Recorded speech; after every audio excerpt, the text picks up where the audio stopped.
Hello my dear student. तो हमने हमारा मैथमेटिक्स क्लास 4 का चैप्टर स्टार्ट किया था, कार्ड्स एंड व्हील्स। उसमें हमने एक पीपीटी प्रेजेंटेशन देखा था, उसमें आपको सारे कंसेप्ट क्लियर कर दिए गए थे।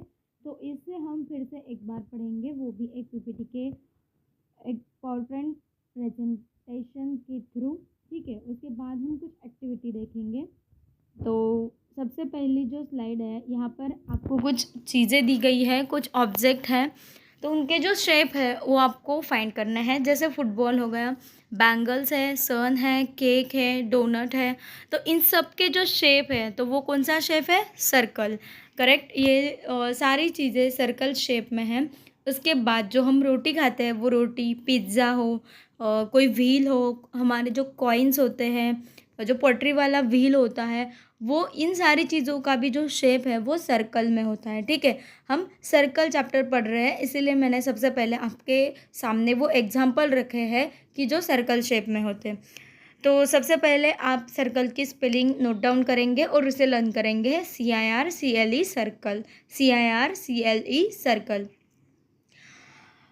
तो इसे हम कुछ अलग तरीके से सीखने वाले हैं इस वीडियो में, जैसे मंडला आर्ट। तो हम आर्ट कोई भी हम चैप्टर सीखते हैं तो उसे हम एक्टिविटी थ्रू करने की कोशिश करते हैं। तो ये जो चैप्टर है कार्ड्स एंड व्हील्स, उसमें सारी चीज़ें सर्कल के बारे में दी गई हैं। तो उसी के रिलेटेड ये जो मंडला आर्ट है वो मैं आपको बता रही हूँ। जो मंडला आर्ट के आप यहाँ पर एग्जांपल्स देख रहे हो, तो वो जो मंडला आर्ट है वो सर्कल में है। ठीक है, मंडल का अर्थ क्या होता है, मंडला आर्ट का मीनिंग क्या होता है, ये भी हम आगे सीखने वाले हैं। बट आपको ये कुछ एग्जाम्पल दिए गए हैं, तो हमने यहाँ पर कुछ मंडला आर्ट के जो आइडियाज़ हैं वो शेयर किए हैं। तो आप अपनी नोटबुक में इसे ट्राई भी कर सकते हैं। ये एक एक्टिविटी के दौरान आप ट्राई कर सकते हैं। तो व्हाट इज़ मंडला आर्ट? ठीक है, in Sanskrit mandala translates to mean circle और centre. The word mandala has particular meaning is spiritual practices in the way it represents one's spiritual journey from the outside of oneself inwards. Mandala are seen throughout multiple organized religions such as Hinduism, Buddhism and Christianity. ठीक है, तो मंडला का जो अर्थ है संस्कृत में, उसका meaning होता है सर्कल या फिर सेंटर। जो ये मंडला आर्ट होता है वो सर्कल में ही बनाया जाता है। तो इसका मैं आपको बताना चाहूँगी कि 14 दिन ये बनाया जाता है और 14वें दिन जो लोग इसे बनाते हैं वही इसे मिटा भी देते हैं।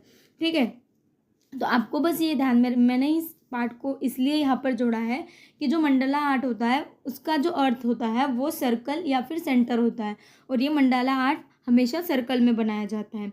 Let's try Mandla art in circle. देखिए, इनमें से कोई भी आइडिया लेके आप इसे ट्राई कर सकते हैं। ईजी से ईजी आइडिया आपको कहीं पे भी मिल जाएगा, उसे आप ट्राई कर सकते हैं। अगर आप एज ए टीचर इस वीडियो को देख रहे हैं तो आप अपने बच्चों के साथ सर्कल चैप्टर सिखाने के लिए ये एक्टिविटी कर सकते हैं। Let's try rangoli in a circle. ये भी बहुत इंटरेस्टिंग एक्टिविटी है। ये है आप सर्कल पीस लेके उसमें रंगोली ट्राई कर सकते हैं, और आपको एक टास्क रहेगा कि जो रंगोली है वो आपको सर्कल में ही बनानी है।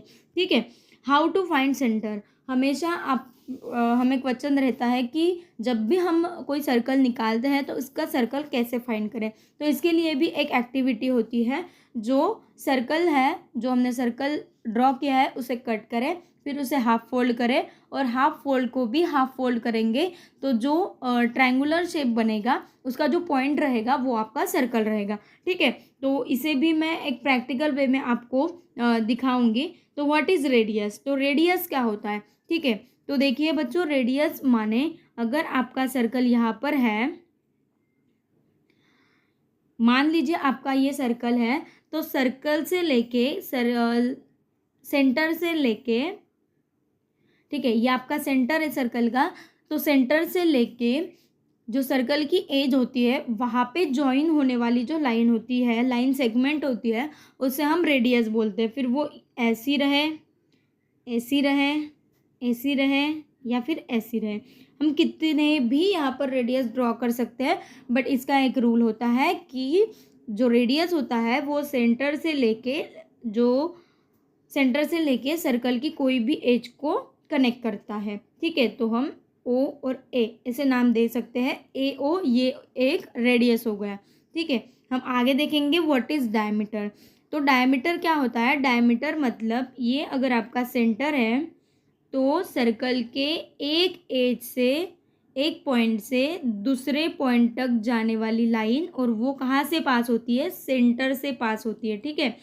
ये जो लाइन है वो सेंटर से पास होती है।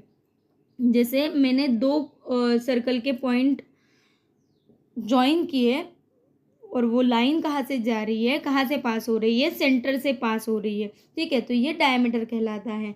यहाँ पे मैंने ये 1, ये 2, ये 3 और ये 4 इतने डायमीटर यहाँ पे आपको निकाल के दिखाए, ए और बी, ठीक है। सी, सी, डी, ये जो लाइन है ये डी, ठीक है। तो इस प्रकार से डायमीटर ड्रॉ किया जाता है। तो ये क्वेश्चन आंसर सेशन है, यहीं पे मैं आपको समझा देती हूँ। और एक बात कि हमेशा जो डायमीटर होता है वो रेडियस का दुगना होता है। ये एक रेडियस और ये एक रेडियस, ठीक है। दो रेडियस हो गए, ठीक है। सेंटर से ये एक लाइन एक रेडियस और ये एक लाइन सेगमेंट एक रेडियस, और दोनों मिलके जो बन रहा है वो डायमीटर बन रहा है। मतलब रेडियस हमेशा डायमीटर हमेशा रेडियस का दुगना होता है। अगर रेडियस 2 सेंटीमीटर है तो हमारा डायमीटर कितना होगा? 2 सेंटीमीटर मल्टीप्लाइड बाय 2 करेंगे तो 4 सेंटीमीटर। ये बात आपको ध्यान में रखनी है। क्वेश्चन आंसर सेशन में अगर आपको कोई भी क्वेश्चन है तो आप मुझे कमेंट बॉक्स में सेंड कर सकते हैं, उसका आंसर आपको मिल जाएगा। Thank you and have a nice day. मिलते हैं अगले वीडियो में।